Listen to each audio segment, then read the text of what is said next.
2008, something unbelievable happened for us in the FBI. We were getting lots of rumors about this high-level asset that worked for several intelligence agencies at the same time. He worked for the Saudi intelligence service, he worked for the CIA, and he was being developed as a political asset in Chicago, Illinois.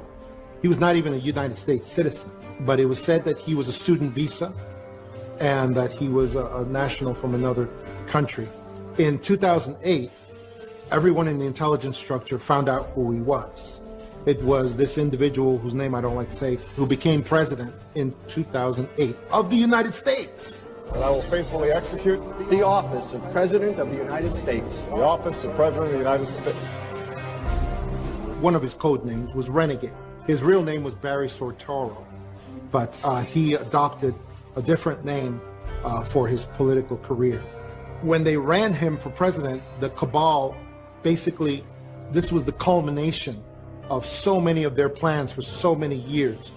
His mission was to destroy the United States from within, one institution at a time. One of the things he did, of course, was he defunded our military. He brought down the resources that they got.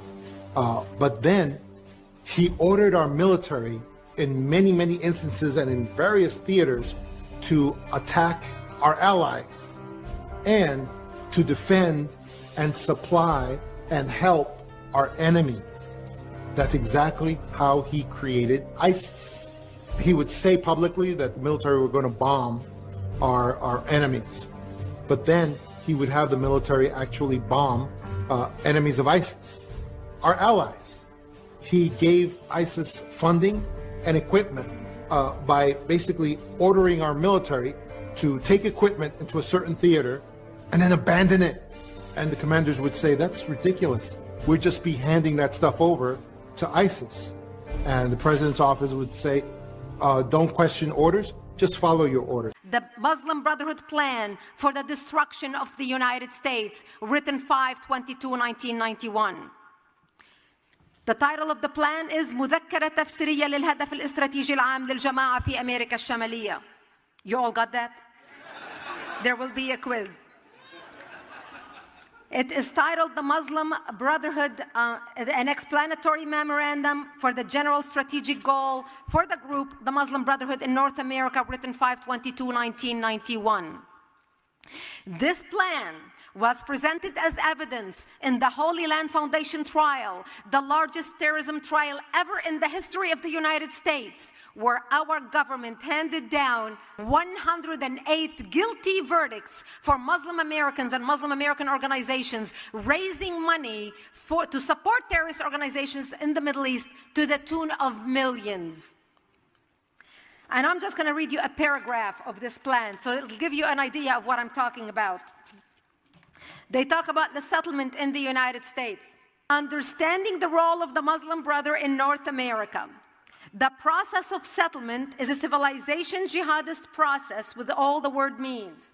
The Ikhwan, which is the Arabic word for brothers, must understand that their work in America is a kind of grand jihad in eliminating and destroying the Western civilization from within and sabotaging its miserable house by their hands and the hands of the believers so that it is eliminated and Allah's religion is made victorious over all other religions. Is this clear? They don't mince words, do they?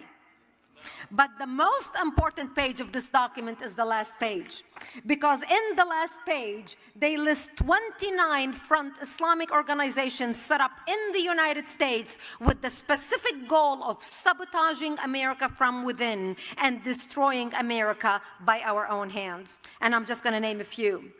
Number one on the list is ISNA, Islamic Society of North America. And if you're familiar with ISNA, it's because they are now advisors to President Obama about Middle East policy. So we not only have the fox watching the hen house, we have the fox inside the White House dictating policy in the ear of the president. Number 2 on the list is the MSA, the Muslim Student Association. The Muslim Student Association has more chapters on American college campuses than the Democrats and the Republicans combined. Number 8 on the list is NATE, the North American Islamic Trust. The North American Islamic Trust owns the deed to over 90% of American mosques in the United States. That is a problem. Now, what makes this very important, and I'm going to focus in the last 5 minutes on education, is to show you how they set up every organizations in this plan to destroy America, focusing on every sector of our society. Organizations focused on publishing, organization focused on media, organization focused on education, with the strict purpose of doing sabotage to America from within. And I'm not talking military. We know that ISIS and Al-Qaeda and all the others want to attack the United States and do damage to the United States. As a matter of fact, we in the United States have 150 terrorist organizations right now operating in America. 5 of them are operating right here in the District of Columbia. And our government, and these are the ones we know about. This is where it all started. Check it out. We are no longer a Christian nation. We do not consider ourselves a Christian nation. The United States has been enriched by Muslim Americans. Since our founding, American Muslims have enriched the United States. Islam has always been a part of America's story. There is a mosque in every state in our union and over 1,200 mosques within our borders. Let there be no doubt, Islam is a part of America. This man is actually declaring that America is no longer a Christian nation. What does this world come to, man? What does this nation come to? I mean, he's literally telling us the Muslims are going to take over. Literally telling us right to our face, right on national TV. Comment your thoughts. Wherever we once were, we are no longer a Christian nation. At least not just. We are also a Jewish nation, a Muslim nation, and a Buddhist nation, and a Hindu nation, and a nation of non-believers. That's something that's very important to me. You know, I've said before that one of the great strengths of the United States is, although as I mentioned, we have a very large Christian population, we do not consider ourselves a Christian nation or a Jewish nation or a Muslim nation. We consider ourselves a nation of citizens who are bound by ideals and a set of values. I think modern Turkey was founded with a similar set of principles. So let me say this as clearly as I can. The United States is not and will never be at war with Islam. In fact,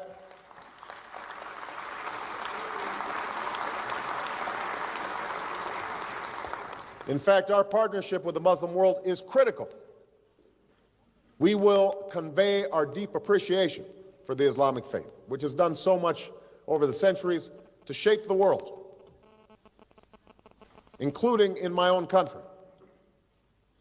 The United States has been enriched by Muslim Americans. Many other Americans have Muslims in their families or have lived in a Muslim-majority country.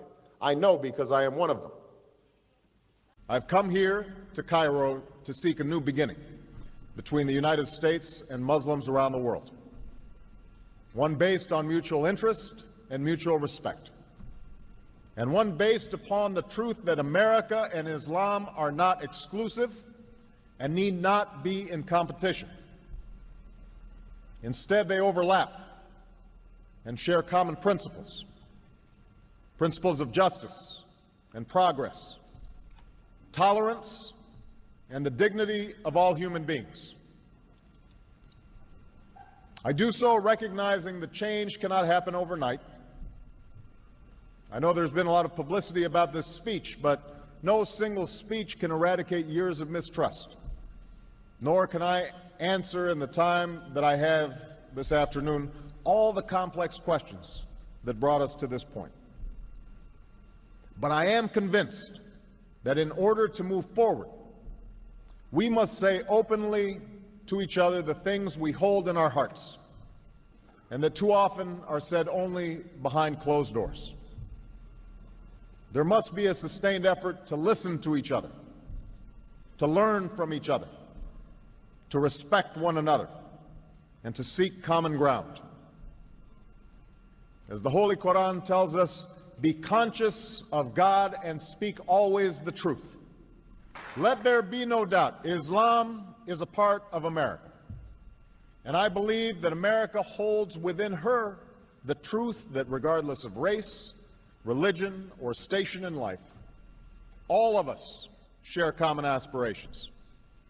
To live in peace and security, to get an education and to work with dignity, to love our families, our communities, and our God. These things we share. This is the hope of all humanity. As a student of history, I also know civilization's debt to Islam. It was Islam at places like Uluzar that carried the light of learning through so many centuries, paving the way for Europe's Renaissance and Enlightenment. But my personal story is not so unique. The dream of opportunity for all people has not come true for everyone in America, but its promise exists for all who come to our shores. And that includes nearly 7 million American Muslims in our country today, who, by the way, enjoy incomes and educational levels that are higher than the American average.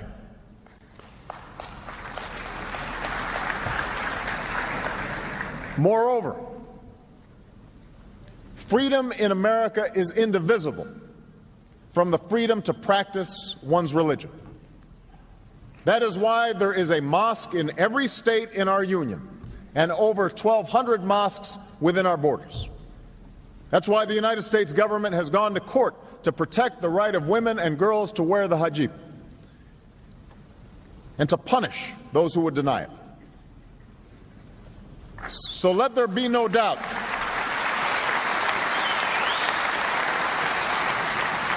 Let there be no doubt, Islam is a part of America.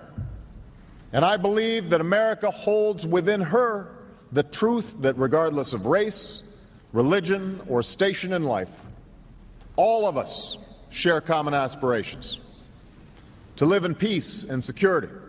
We have 18 cities that I have reported myself with documentation. 18 cities in America are 100% conquered by Sharia. Dearborn, Hamtramck, Patterson, New Jersey. There's a few that I can think of. They've even got like Arabic on their police badges. They've renamed Main Street Palestine Way. I mean, this is real. It's not a figment of anyone's imagination. This is happening. The city name is Islamville, New York. What?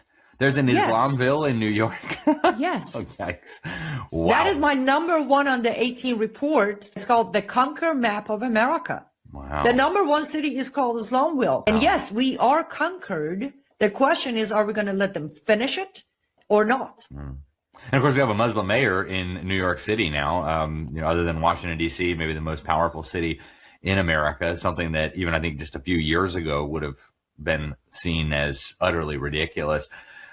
How did they start the Islamizing America? Phase 1, you come as peaceful. You're the victim. You come as immigrants, I need help, I need welfare. You come in the country, you introduce halal food, the women wear hijabs, and it's like, you know what, let's just coexist. Then we go to phase 2. Phase 2 is kind of a little bit more aggressive in public. Now they're gathering in larger groups, like thousands, like New York City.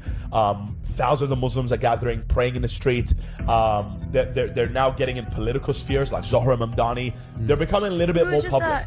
Wasn't it at LA? Yeah. LAX airport, where one of the shops was just playing the Quran out loud, so that you could hear as you're walking by. That'd be stage 2. That's kind of stage 2. Islamizing, let's slowly do it. New York City, you have, food trucks playing the Quran out loud, bit by bit. Then you go to phase 3. Phase 3 is where the UK is at right now. Phase 3, they get very aggressive. They begin to get violent. Terrorist attacks increase. So Sydney would be going into phase 3 right now. Knife attacks increase. The knife attacks in the UK is horrendous. Rape cases increase. The UK, Europe has had 200,000 rape cases in the last 200 years. Sorry, in the last 20 years. 200,000 rape cases in the last 20 years by Pakistani Muslims. So that's phase 3. Rape cases increase, terrorist attacks increase. And then you go to phase 4. Phase 4 is now kind of where no one is there yet, except obviously Afghanistan and all the Muslim countries. Now Christians are called the infidels. Churches are burnt, pastors are killed, women are raped, children become Muslims. So my warning to America is if you don't wake up, you're going to be Islamized. And America have this pride. Americans can sometimes be proudful. No, my country, and it's good to be proud of your country, but don't let it turn into arrogance in a sense where you become ignorant to the fact that Islam is a religion, is a conquering religion. Islam conquers countries for a living. And for 1400 years, they've conquered countries. So Muhammad, after he died, within 100 years of his death, Islam conquered 50 to 60% of the Christian world. Wow. So if America thinks, Islam's not going to conquer me, that's just arrogance. Egypt thought that and they were conquered. Yemen thought that they were conquered. Morocco thought that and they were conquered. The UK thought that and they're being conquered. So America needs to really wake up or you're not going to be Christian anymore.